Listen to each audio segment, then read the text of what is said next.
Welcome to History Hack. If you didn't know by now, we are the revolution. That means we're sharp, witty, lots of fun, but it also means that we're essentially the peasants in Les Mis huddled round a table in the corner of the bar with no money. If you enjoy the show, please do support us. We have a Patreon account by which you can donate a small monthly sum in appreciation of what you're hearing. Alternatively, we have Ko-fi, in which you can just do a one-off donation as a thank you if you particularly enjoy a certain episode. Either way, we massively appreciate all of your support. Hope you enjoy the show. Hello and welcome to today's History Hack, for which it's a very familiar looking room today. First of all, hello Chris. Hello, you're right. Yeah, look at you grinning away. You're basically hanging around like a bad smell because you've got a whiff of Princess Victoria Louise's perfume, haven't you? I heard the magic word. You can sniff out a German-themed podcast at 30 paces, can't you? Someone said something about German Navy and I didn't even ask what it was. I just turned up. Standard. Right, okay. And our guest today, let's be really official, our guest today is Andrew Locke. Andrew is a PhD from the University of Suffolk, almost. He's also a trustee of the Great War Group, which I may have founded, but that's not the point. Lockie, how did this talk come about? Use this to sell what you work at the Great War Group. Well, firstly, let me just say it's an absolute pleasure to be on the podcast today again. We've been doing some recording today, so it's nice to be here in a kind of content creating capacity, sort of. And this talk is a sort of version of one that I gave to the Great War Group membership who signed up to our course on waging war. And so we've been rocking and rolling through the major combatant countries in the First World War, talking about just what it was, not so much the military side of things and the kind of operations and the battles and stuff like that. I did do a little bit of that, but actually it's more about kind of societal pressures, things at home, and what it was like for people at home and the countries themselves and the dynamic of waging war, not necessarily the tactical side of things. So actually it's a bit of a step away from my research, which is tactical and pure military, and this rocks into society as well, which is really important. It is really important. So we've done it like this. So basically the membership can sign up for these courses, can't they? And this is an 8-week course, and we did 8 different countries, or we've done 6 now. I did Britain the other day, and we have Italy and America yet to come. But Nikolai has done lectures on AustriaHungary and Russia. You did Germany. Jim did France, unsurprisingly. So we are actually going to talk about how Germany as a nation waged war in World War I, aren't we? But I think we need to go all the way back to 1870 first, don't we, to explain why Germany is the way it is, how it thinks, and how it ends up in this mess in the first place. Yeah, kind of. I mean, it's a successful country, really, but it's one with a very deep and proud military tradition, and also quite a weird leadership in the sense that on a certain level they're democratic, sure, in the sense that after German unification comes out of it does come out of conflicts that Prussia fights alongside its German allies against Denmark and Austria, and then it becomes the Austro-Hungarian Empire, really, and then France as well. And France is the big one in bringing these German states together into one single massive Central European power that Germany becomes, founded kind of around Prussia, with most of the top leadership Prussia. Well, in fact, to be honest, when it comes to the top leadership, we end up with an emperor of Germany, and then individual kings still in the German states. I mean, Bavaria had its own monarchy until 1918 as well, but this figurehead, this German emperor at the top, and then below that, kind of taking care of the day-to-day running of Germany. You did have elected officials. And on a certain level, it's more democratic than Britain, for example, in the sense that there's more people in Germany, or a higher percentage of the population of Germany can vote rather than Britain, because at least all men could vote, which we didn't have in Britain. I think it's 1871, we're still talking about maybe like 60% of men could vote and no women. And no women could vote in Germany at that time either, but a higher proportion of their people could vote. thing is, what we had in Britain was a head of state who was answerable to Parliament. You know, we've hammered that out in the 17th century, really, and over many centuries. Whereas with Germany, you had a head of state, and by the time of the First World War, obviously it's Kaiser Wilhelm II, and he was not answerable to Parliament. So on the other hand, it's kind of democratic, elected officials taking care of the day-to-day running of the country, but with Henry VIII at the top, kind of untouchable there. So, and he alone had war-making power. So when it comes to a decision for war, he's going to listen to his advisors, and really not necessarily anyone else if he doesn't want to. And his advisors are pretty uniformly men in their 50s and 60s from a background of usually the military in some capacity or other, with often having served as an officer in the Prussian army and been involved in the kind of military academy, and then gone on to take on, maybe significant civilian roles, but also pretty commonly seen in uniform. So Chancellor in 1914 is a man called Theobald von Bettmann-Hollweg. See him in his military uniform, if you like. The Minister of War at the time was Erich von Falkenhayn, and he goes on to be Chief of Staff in the German Army through the war. So you got this crossover, and it's a weird, incestuous echo chamber of military men in civilian roles that would advise the Kaiser on war. I mean, not to denigrate Chris's future father-in-law, but he is a bit of an issue, isn't he, Phil Helm? We've had a good laugh at his expense when Katja Hoyer was on. He's got some issues. His mother has quite a lot to blame for those issues. But he is an unfocused and not necessarily bright character. But he's good at PR, isn't he, before the First World War? In the sense that he's very popular. Because he's because there's no precedent. It's not like we have precedent for pretty much everything, but they had no precedent. They had to look back to the medieval time for German royalty precedent, didn't they? His fate is very much tied to the success of the country, and the country is extremely successful. So why would he not be held in extreme prestige? Especially if he's tied to the fate of the army as well, and the army is extremely successful. So yes, the Kaiser is untouchable, not just from a kind of constitutional point of view, but also from a popularity and a loyalty point of view. They've got good reason to put their faith in him and in the army and in those big Prussian institutions, which are now German institutions as well. Why would they not? Okay, so Germany ends up in a war. I think it's fair to say that we grew up being told that big bad Germany was all to blame because of a blank check. When actually people like Austria-Hungary and Serbia, especially Hungary, actually seem to have got off quite scot-free in the blame stakes over the last 100 years. Yeah, I think so. I mean, there's that thesis that has gone around, hasn't it? The sleepwalkers thesis, which is we all just sort of bimble carelessly into war. I contest that actually you don't move several batteries of artillery to within range of Belgrade and then open fire on it by accident or by sleepwalking. No. Someone's got to give some orders there. Austria wanted a war. They thought they were getting a localized war, but they wanted a war. Yeah, and I think they had problems, and they didn't have the wit to come up with anything other than a big war. Or maybe just a little war, and maybe the Russians won't get involved. But if they do, then hey, our big friend Germany, with probably the strongest army in the world. No, I'm going to say it, strongest army in the world.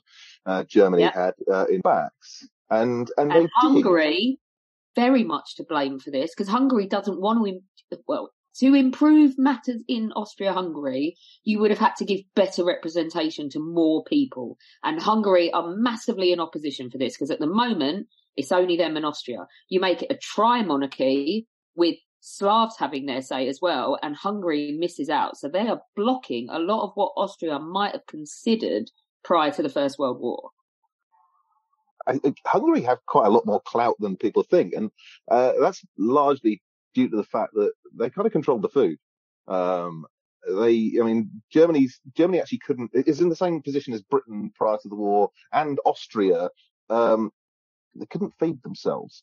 And so Hungary quite rightly thought that they should have a significant amount of say within the Austro-Hungarian Empire. But then you're right. I mean, how many languages have you got in the Austro-Hungarian Empire? 19, is it? But that when you had the wars of unification that bring Germany together, Bismarck could potentially have said, yeah, let's bring Austria-Hungary into this and create this gigantic Central European superpower with a German language at its core. But I think Bismarck went, no, do you know what? I don't fancy that actually, and all that nonsense away to our south. So let's focus on just Germany itself and leave the Austro-Hungarians to do their thing. And they stay friendly. I mean, what kind of brings them together, I guess, is the fear of encirclement that Germany really had. Bismarck was also quite. He didn't like the Austrians because they were considered to be massive rivals to Prussia, and they thought if we get Austria involved in Germany, then they're going to start trying to take power away from us, and Prussia's in charge. We don't want them to to mess up our nice idea. I think the blank check does exist, though, doesn't it, Lockie? And Germany is, in part, just as all the countries are, culpable for the beginning of the First World War. Yeah, again, they had problems and they couldn't think of anything better than a war to solve them. What had happened, they'd let initially Bismarck engineers alliances with the Austro-Hungarians and with Russia. But when Bismarck gets the boot and Wilhelm the second takes over, he really lets that Russian relationship sour. Russia having their backsides handed to them by the Japanese in their little war spurs the Russians into military reform. French, very worried about a strong Germany. They go through military reforms as well, and they're kicking on hard while the Germans are having their naval arms race with Britain in the early 20th century. Now, when it comes to the naval arms race, Britain does comprehensively outspend Germany. I mean, this is the Navy. This is not something that Britain can really afford to lose out on. But also with France and Russia going through their military reforms, Germany then has to put the emphasis on army spending as well. And this is when there's fighting going on down in the Balkans as well. So things are cooking. If Germany's sort of feeling like war could break out across Europe. If it does, it's surrounded by the French and the Russians in this cast iron alliance. If it does, is it better to have a war sooner while Germany has the strongest army in the world? Or is it better to wait and let the French and the Russians go through their army reforms and then try and fight them? And really, there's only one answer to that for them. So they're firm in the belief that they're not touchable in an army sense. They can win a war. But even so, I think there's belief in the German Reichstag in particular, and the Chancellor Bettmann Hollweg thinks that he can possibly achieve a lot of Germany's aims without going to war. Maybe threaten war, mobilize, bring your strength together, and then get the British to negotiate and mediate between the powers. And actually, you can solve a lot of your problems without the need to actually go to war. You can have climb downs, you can have reassessments, and look at the balance of power. Trouble is, the Austrians start shooting. And so any chance of climb down really stops because Russia feels like it has to mobilize. And as soon as Russia mobilizes, really that takes the decision away from Germany. Okay, I'm going to flip things around about now. We'll come back to land warfare, but longer in the making, I think, and more, it's definitely very personal to the Kaiser. Christopher, talk to us about the naval arms race and Germany and that. Traditionally, Germany's not really been a sea power before 1871. You've got a few ships kicking around. They got beaten by the Danish fleet warships during the Second Schleswig War. And although they did all right during the Franco-Prussian War, they became, I think it all boiled down to the Kaiser. He just didn't like Edward VII. And Edward VII took them on a tour. You remember seeing all these British warships and passenger liners, and he turned around to his staff and said, right, we need a navy, and we need to do it now. And so you get Alfred von Tirpitz, who later becomes an admiral, who then tries to push through massive spending reforms to pay for a larger navy. And as Germany gets more and more of an empire, they need, I say empire, that sausage factory outside Lake Tanganyika, but they need a naval police force to react to any problems. And so the spending goes up. Unfortunately, the British have got, I think it's the 1889 Naval Defence Act. So just to explain that to people, the two-power standard from 1889 means that Britain pledges to itself that the strength of the Royal Navy will always be equal to the strength of the next two biggest navies put together on the planet. Which is, I saw a discussion the other day about had Russia gone to war with Britain in 1905 after the bank incident, that the Russian squadron would have been completely decimated before it got to the Mediterranean, just with the reserves of British warships. They wouldn't have had to break out the majority of the fleet because they outnumbered them that much. Then you get HMS Dreadnought come along in 1905, Jackie Fisher's love child to the Navy, which makes all previous battleships obsolete. And Germany, France, Russia, Austria all go, crap, we need one of those. But they can't build them at the same pace as Britain can build them. So by 1914, the German Navy is it's the second most powerful, second most modern in the world. But it's still not the same size as the Royal Navy. And it's just They've accepted defeat as well, haven't they? They've stopped racing by that point. Yeah, they realise that they can't, they just can't outpace British ship construction. And so they've come up with... It's really big of you to admit that, Chris. We're really proud of you. I feel like this is like the 12 steps for a German naval addict, and you've just achieved step number 1. We just need to get you to step 12, which is admitting that Jutland was a draw and that Germany didn't win. I asked Ollie the other day, he's like, who won the Battle of Jutland? He went, Britain. I said, who do you think Daddy would say? He went, Germany. I went, no, it was a score draw, but I like what you're thinking. Lockie, take us back to land, because you've already mentioned the German army. I don't think it's really in dispute, is it? It is the most formidable army on the planet at the time.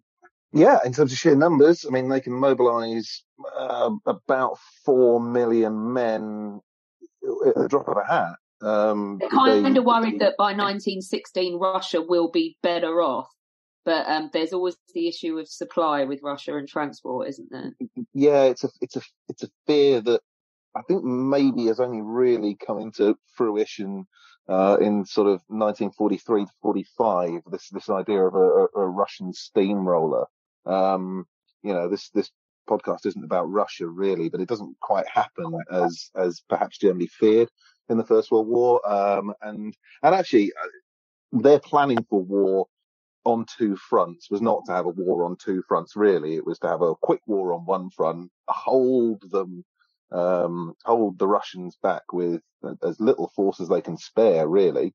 But that little force that they spare, they have one army there, which ends up smashing two Russian armies in 1914, and that propels their army commander Paul von Hindenburg into the limelight, and he's a name to hold on to, but also he's a guy with a lot to answer for as well for what happens later. Anyway. Off in the West, things don't go so well. The failure of the Schlieffen plan to encircle, break through, get round to Paris, knock the French out of the war, knock the puny Belgians and pathetic little British army forces aside. They don't quite manage any of that, really. And the French rally very impressively indeed, but they can mobilise a lot of men too. So it was a big, optimistic swing at the French through Belgium. It didn't quite happen, and the German Chief of Staff resigned with his nerves in tatters. That's Moltke. He was off, so von Falkenhayn takes over as the head of the German army, and he stays in post until August 1916. So a lot of the big stuff, the big offensives of 1916 kick off with von Falkenhayn in charge, and they don't necessarily go quite the way he expects either. 1915, broadly speaking, Germany does okay in the war. Lots of inconclusive stuff, and there's some pretty miserable things, and they have some PR disasters as well. Because 1915 is a miserable year for propaganda for Germany. They kick off with using poison gas first, which the British jump up and down and say, "Oh, look at these terrible, barbaric people and this wretched weapon of war that they're using to inflict a cruel and unusual death on men all over the place." And while the British are jumping up and down all over the place and saying those things, they're also stockpiling lots of poison gas. May, you have the sinking of the Lusitania as well, which the Americans are very upset about, because there's American civilians on board and quite a lot of munitions as well. But it's still a PR fail for the Germans. And then towards the end of the year in October, they shoot a British nurse as well, Edith Cavell, who've been smuggling soldiers and military age men out to neutral countries and getting them away from German captivity. And the Germans caught her and shot her. But from that point on, the British are able to say, "Look at these terrible people again, executing nurses because they fancy it." So 1915 on a certain level goes all right for the Germans, but they don't make any friends around the world. 1916, yeah, it's the big offensives. So it kicks off with the German offensive at Verdun, and then the British join in a bit later on the Somme, and the Russians join into the Brusilov offensive, and that's when things start turning for Germany, really. Okay, so that's a brief look at the military side of things, but that's not what we're primarily here to do today. So let's talk about German society during the First World War. You've got it in two distinct phases. The first one is August 14 to August 16. Yeah, I mean, that's when things are mostly going okay, actually. The Germans have set up an economic model for themselves, which is mainly based on a short war, which is public subscriptions to buy in to the German war effort with war bonds, effectively. And they do these in every 6 months or so. So they start off in September 1914, and then they do another one in spring 1915 and autumn 1915, and then spring 1916 again. And these are actually quite effective in keeping down the German short-term debt. These are working, and the German war economy is working until August 1916. Effectively. Now, there's a few things that go wrong in the second half of 1916. The first thing is performance on the battlefield starts to wobble a little bit. Falkenhayn gets sacked as chief of staff of the German army, and Paul von Hindenburg, who beat the Russians over in 1914, he gets put in charge. Now, with him comes Erich Ludendorff, his quartermaster general, and between Hindenburg and Ludendorff, they essentially run the country. Not quite for a year or so. They're just in charge of the army. A year later, things change domestically. But what they insist on straight away is a massive re-gearing of the German war economy. Okay, essentially, what's happened is, with the Somme offensive kicking on, the British have started to pull their weight in like July and August 1916. Prior to that, they weren't really. So we need more munitions, more men in uniform, and everything else, everything ramped up and pure gearing for war at home. That's what they insist on. Now, there's some problems with this. Firstly, they're going to need to spend a lot more money. The system of public subscriptions works to a point, but can't just produce money out of thin air. And from that point on, the debt starts increasing. Now, that's okay, as long as they think they're going to get a big payday at the end of it. So as long as the Germans think they're going to win, they can just keep that debt number growing. Problems later there. What we also have is a re-gearing of things like the German chemical industry back at home. Now, Germany had quite a strong chemical industry, but they need it all to produce munitions. Now, without getting into too much detail on chemistry, fertilizer and explosives have quite similar chemical makeups. And so if you're going to produce more explosives, you ain't going to produce much more fertilizer. Imports, they were reliant on imports of things like saltpeter from South America to help make explosives. They're not coming in anymore because of the blockade, which has been going since, well, August 1914, really. So imports are stuffed. Production of fertilizer is stuffed. Horses get dragged off into the army, so agriculture is going to suffer. Men get dragged into the army as well, and so food output goes through the floor. Also, autumn 1916, it's very wet. and the potato harvest rots in the ground. And so from autumn 1916, the country's economy is on the slide. Food production drops off a cliff. People are going to be hungry. And that is where it starts to unravel a little bit for Germany. That's not them done, though. Very far from it. A lot of fighting potential still to come. And that gearing to produce more munitions, well, it did. So there's a lot more fighting still to do. By this point, it's clear that Germany probably aren't going to win. So how badly does it go for them? Well, you say that clear they're not going to win. Actually, I mean, 1917 is a really interesting year. I mean, after they gear things up for war production at home, I mean, it works to a point. They do produce a lot more stuff. Lots more of the sort of smaller variety of machine guns, loads of artillery as well. And they also changed the focus. So where they'd attacked the French in 1916, from 1917, it's really going to be the Russians that they go for. And it works. So 1917 starts pretty scarily for Germany, because you have the big offensives in the West, and the French offensive doesn't go very well, as we know. The Naval offensive does fail, but the British look to be very, very strong. And the Russians go through their February Revolution, but the provisional government that comes in seems to think they're going to continue the war. So in mid-1917, and the Americans join in, of course, as well, in April 1917. So middle of 1917, that's when the Germans are probably a little bit worried, and that's when you have the big discussions in the Reichstag to discuss the possibility of peace. Now, the main kind of result from that is the Chancellor who allowed the debate on the peace resolution is our man Bettman Hollweg, who'd been in there from the start. Hindenburg and Ludendorff go to the Kaiser and say, this guy clearly isn't patriotic enough. He's allowing us to talk of surrender without annexations. We need him gone. Kaiser says, yes, okay, we'll stick someone else in. Then, and they end up going with a total nobody called Georg Michaelis, who just relies on his army support for all of his power. He's an army sock puppet. It doesn't last too much longer, but he's there for now, and it's basically a military dictatorship is essentially what we have. So that's 1917 kind of from a political point of view. What happens thereafter on the battlefields? The Western Allies' offensive stall in Flanders.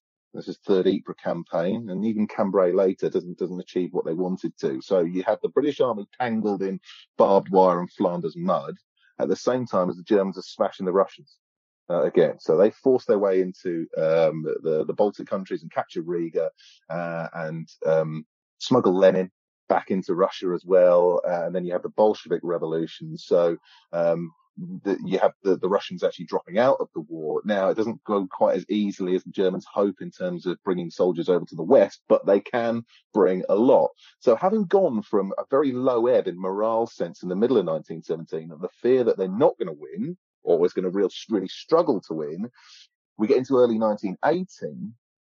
And what's happened is the Russians have surrendered. The Italians have been smashed at Caporetto by this time. The British army's knackered because of its efforts in Flanders and elsewhere. The French army still isn't up to the grade that it was earlier in the conflict in terms of manpower. And then Americans, they haven't come up to strength yet, and they're still making the same mistakes that the British army was making in 1915. So when we talk about kind of it being clear that the Germans weren't going to win, actually, you take a poll in Germany in early 1918, they're absolutely convinced, there's no doubt in their mind, that victory is just around the corner. And when the big offensives start in 1918, it seems clearer than ever that Germany is going to win because they have great success early on. Now, this is a bit of a fig leaf for some big problems. There are loads of strikes at home, but people are really not happy. They're extremely hungry. The excess death rate in Germany is extremely high as well. And when we get later into 1918, it's really no exaggeration to say that hunger and conditions and disease exacerbated by hunger and conditions are killing almost as many people as on the battlefield. But while they think the payday is coming, they can put up with a lot, actually, the German people. And it's going back to, what we said at the start here. They had a lot of faith in their leadership, in their Kaiser and their army as well. It's never let them down before. It doesn't seem to be letting them down now. And victory is just around the corner, and it will all be worth it. This war is such a one for the investment growing as conditions get worse, because the idea of surrender after all of this, or defeat after all of this, is just unthinkable. Okay, people have to keep fighting to the end, and that's the attitude in Germany. So when the German spring offensives fail eventually, they start getting tired in April and May, and by July, the French counterattack stops the last German offensives dead in their tracks. And then in August, you have the big British-led attacks at Amiens, which then kick on to that full front action commanded by Marshal Foch. Germany by that point is on struggle street. The big breakthrough is the Hindenburg Line going at the end of September 1918, and that's when the army leadership sends the word back to Berlin saying, yeah, we can't win this anymore. And you try and put yourself in the mind of some of these German people and the German leadership, and they've been feeding the people in Germany this diet of, we're going to win. And earlier in the year, it's like, we're going to win this year. This is our moment. This is Germany reaching the pinnacle of its power. And we are unstoppable, and we are going to be put in that position of greatness that we've suffered so long for. And then the word comes back saying, yeah, no, not happening. Sorry, what? And people are understandably very upset. So our new chancellor at that time, Kjell Hertling, he resigns. There's a real flap in early October to try and get a new chancellor in. Nobody wants the job. Who wants to be on the bridge of the ship that's sinking? It ends up being Prince Max von Baden who takes over, in close cooperation with the Social Democrats of the Reichstag, because they're the largest party. And ultimately, if they're going to try and form a government, they're going to be needed. And as things worsen through October and calls for an end to the war, immediate peace, and if not revolution looks plausible, it becomes clear they're going to have to take some pretty drastic methods to restore order, to avoid something like the Russian Revolution of the previous year. And this is the thing, isn't it? Like, you're looking east, and the people across Europe are genuinely afraid. It's in Britain as well, because there's strikes all over Britain in 1917 as well. That this is a plague that is catching communism. Yeah, it is, and with it, it's not a happy-go-lucky form of revolution either. I mean, this thing in Russia when it kicked on was brutal and murderous, and so anyone of any kind of standing is thinking, oh God, if these people got to power, I'm going to get shot dead or chucked down a well or have my brains bashed in or something like that. And it really is that visceral of fear that people had. All these politicians thinking, well, our country's going to fall apart. We're going to be dismembered unless we can hold things together back here. And so while the army is fighting, you have characters like Karl Liebknecht and Rosa Luxemburg leading protests and huge gatherings actually in Berlin itself. Berlin becomes so dangerous that the Kaiser has to leave and not run away completely just yet. He just leaves Berlin for the time being and goes out into the countryside. The armies carry on fighting, and actually kind of on the Western Front, the casualties among the Allied countries that are trying to defeat the German armies are still very high. But what Germany, because the German armies are still fighting, they've got no shortage of munitions either. They've got tons of artillery and millions of machine gun bullets. They're running short of men to fire them, but that idea of fighting on to the end is still there. But what Germany can't do at this time, because it doesn't have the economic strength anymore to back it up, or the industrial capacity to back it up, is send aid to the other countries that it was helping before. So that's the Ottoman Empire, that's Bulgaria, that's Austria-Hungary as well. And so around about the same time as the Hindenburg Line breaks, Allied offensives down in Macedonia break through the Bulgarian army as well. They're not receiving support from the Germans anymore, and so the Bulgarians stick their hands in the air.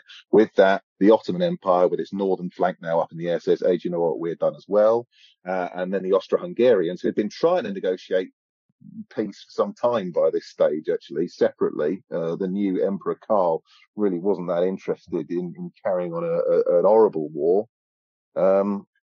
He now realizes he's going to have Marshal Franchet d'Espèrey at the head of a Franco, Anglo, Greek, Serbian, all sorts army marching on Vienna within, and then meeting the Italians there potentially as well. So the Austro-Hungarians jacket, and all of this would be bad enough if the Germans only had their own enemies to fight.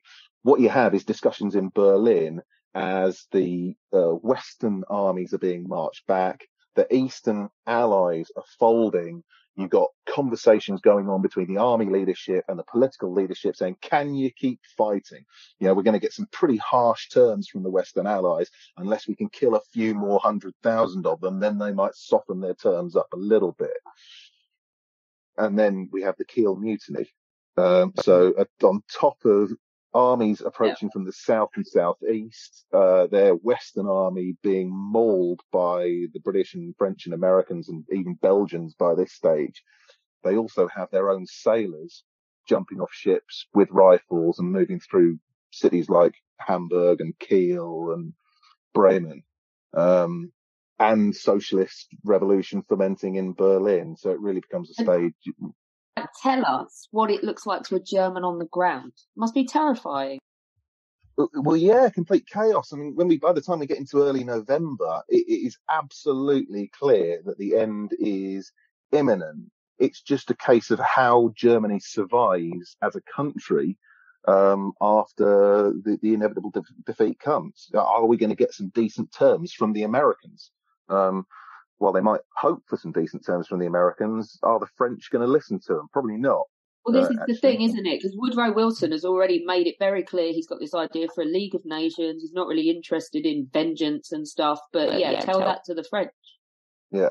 So it's really not clear what they're going to get from them. And when it gets to the 9th of November is, of course, Day of Destiny in Germany anyway. There's so many big things that happen on the 9th of November historically, from, the Berlin Wall opening in 1989. This is a big one because essentially we have the Armistice delegation away in France trying to get the French to stop killing their soldiers so that they can bring them back and fight the revolution in Germany itself. And so they're asking for peace terms. An armistice is absolutely necessary for Germany at this time. You have sailors moving through German cities, as we've said, but the crowds in Berlin start gathering. And it's just, you've got nothing else to do, really. Defeat is imminent. You want to know what's going on. So huge crowds forming outside the Reichstag building, the Parliament building, huge crowds following Karl Liebknecht around and going to the Royal Palace. And word reaches the Reichstag that Karl Liebknecht is about to proclaim a Socialist Republic in Berlin down at the Royal Palace. And one of the Reichstag deputies, a Social Democrat, Philip Scheidemann, decides to preempt him by climbing out the window, one of the second story windows of the Reichstag building, climbs out, and to the crowd there, he proclaims a republic there on the spot. And his leader, Friedrich Ebert, is inside trying to negotiate or trying to work out what it is they're going to do, what post-war Germany's going to look like, and what can we sell to the Allies to make it look like we are serious about peace. Obviously the Kaiser's not going to be able to stay in post, but maybe we'll stay as a constitutional monarchy somehow. And someone comes running in and goes, what's that cheering going on? Friedrich, you might want to come and have a chat with Phil. He's just proclaimed a republic outside. So it's absolute chaos in Berlin. It's madness, but huge crowds expectant of some kind of redemption maybe for them, or at least hoping for the aversion of disaster, having suffered for so long. So it's incredibly serious and incredibly heavy stuff. No chance for Kaiser and Victoria Louise then. What does happen to her, Chris? Fill us in. Everyone wants to know what happens to your future wife. She marries in 1913 to another German prince. I don't remember his name. He's not important. And she lives out her life on her estates quite happily. Still trying to get back some of her belongings, but never gets it back, and just happily lives out her life until 1980. Waiting for the day you sweep her off her feet, right? She died a month after I was born. Yeah, poor Chris. Yeah. Next time. Like two ships passing in the night, right? Yeah, we need to hurry up and invent that time machine. Yeah. You were all can in be trouble. that unnamed German noble and live a happy pastoral life. You know his life. You know his luck. He'll end up at the bottom of a mine shaft. They won't even kill him either. He'll just be whimpering down there with a twisted ankle. Or wake up on a gunboat somewhere out in his Tsingtao and be part of the East Asian squadron. So, that's going to end well. Oh God, yeah, I know how this goes. Someone let me off the ship. Lockie, summarise Germany's war for us. Your summary, you put how to screw up a successful country in 4 years and 3 months. Yeah, pretty much. I mean, they could potentially, if they'd swallowed their pride, have maybe arranged peace in early 1917, possibly. I think, if they'd agreed to obviously hand back all of France and Belgium that they'd taken. I doubt the Western Allies would care very much if they made some territorial gains in the East. Possibly they would have done. I doubt they would have lost too much sleep, really. Maybe a referendum in Alsace and Lorraine about rejoining France, something like that. Swallow their pride, suck it up, and maybe they'd have had a chance for peace and keep their country together. But they decided not to. They decided to press on to whatever end, and the end that they got was complete and utter ruination, and creating the kind of conditions in which real nastiness can take hold. And if anything, I kind of resent the German leadership for doing this. I also think the Western Allies rather forgot their Machiavelli, in the sense that when you've got a defeated enemy there, you either treat them with kindness so they don't want to have a go at you, or you utterly wipe them out so they can't have a go at you. And they did neither. So, yeah, poor decisions all round, really. I mean, the German soldier could fight. In the First World War, it's a little bit different to the Second World War, in terms of the motivation for fight and the ideology they were fighting for. I don't think it's particularly sinister necessarily, in the First World War. It's God, King and Fatherland for the ordinary German soldier, same as for most of the other countries. But I think the leadership themselves could have done with giving themselves a bit of a shake and trying to lose some of that pride, which they never did. And there was consequences for all of them. Yep, thus sowing the seeds for World War II and everything that was to follow. Lockie, thank you so much. This has been brilliant. This has been a crash course in how Germany waged World War I unsuccessfully. If you were interested in learning more stuff like this, then do join the Great War Group, and then you will be getting magazines and courses and conferences and just bludgeoned with the knowledge from all directions. And there's quite a few opportunities for drinking as well. And Chris will be there wearing his German Admiral's hat. And teaching everyone why I hate England, apparently. Yeah. Yeah. He will be wearing other stuff, not just his Admiral's hat. Yeah. Especially after the last conference. Yeah. Excellent. Thanks very much, Lockie. Cheers. Thank you. Our incredible guests give us 45 minutes of their time to join us and talk about their work or their new book. This is just a small taster. As a result, we have launched our very own bookshop on bookshop.org, where you can find our guests' latest books. You can support them, and you can support us on History Hack. 10% of every sale via our bookshop supports the podcast and allows us to keep going and bring you more top-of-the-line guests. You can find our bookshop at bookshop.org/shop/History Hack, or search for us in the shop section. Thank you so much for your continued support. We really appreciate our listeners and supporters. So make sure you get down to the bookshop and grab yourselves a new book.